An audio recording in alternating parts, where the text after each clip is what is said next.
For this project, I am using a free form mold. One of the things that I've been trying to accomplish for my epoxy work is less material and less stringent guidelines.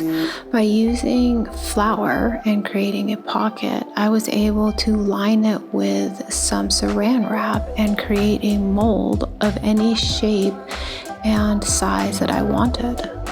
When it came time to demold it, all I needed to do was pull the saran wrap pocket carefully out of the flour mold that I had created. Next, I'm going to need to sand all of those rough edges. And as you can see, it still left the indentations where the saran wrap was, but I will handle that in a moment. You don't have to worry about the edges being smooth when we deal with the cabochon. It actually helps the wire grip onto spaces if there's a little bit of a ledge to it. We're also going to take care of the top of the cabochon simply by doing another pour of Maker Epoxy once we have all of this settled down.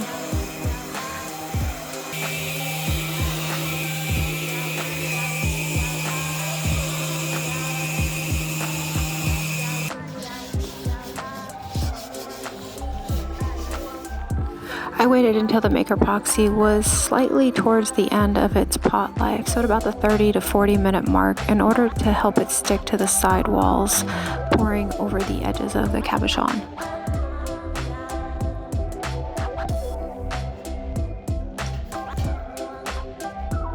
I ended up using 2 sets of the Crescent 9.5 inch Z2 dual material high leverage linesman pliers for this project.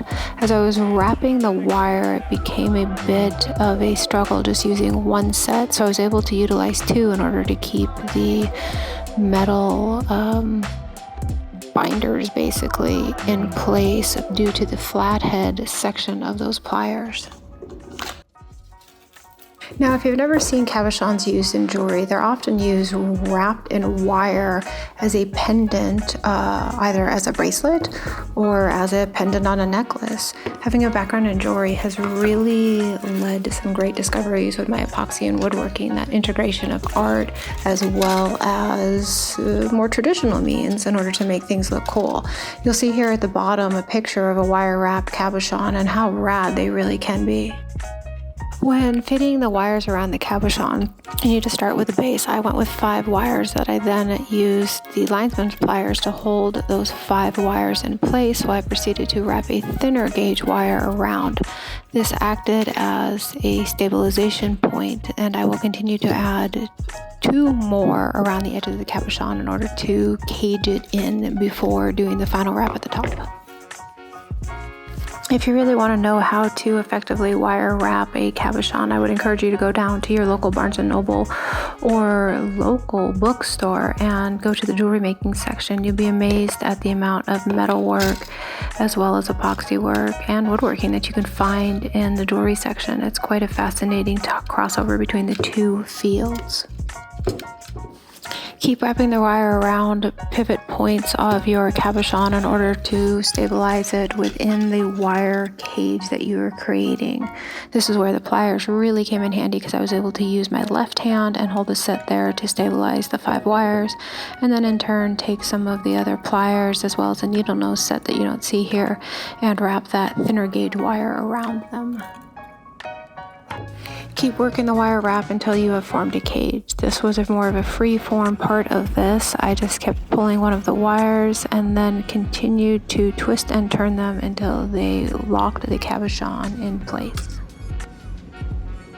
I've also been using the 8-inch Z2 dual material high leverage diagonal cutting pliers that Crescent has to offer that I have utilized in my shop for previous projects. They ended up working great in order to be able to cut all of this wire in multiple bits and pieces, as well as same thing with the handles. They're easy to use on my hands. They're also easy for both large hands, small hands, all hands, chicken hands.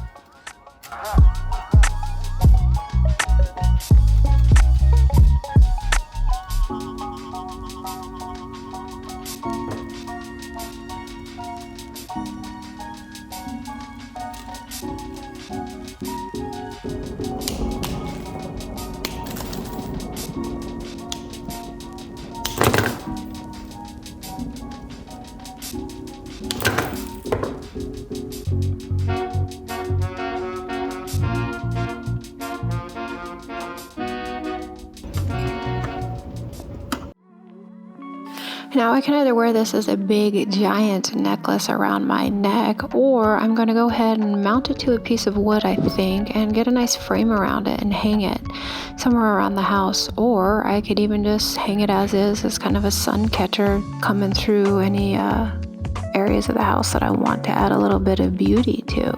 So when you're making these projects, keep in mind you can oversize and you can undersize things. They all turn out just as rad at the end of the day.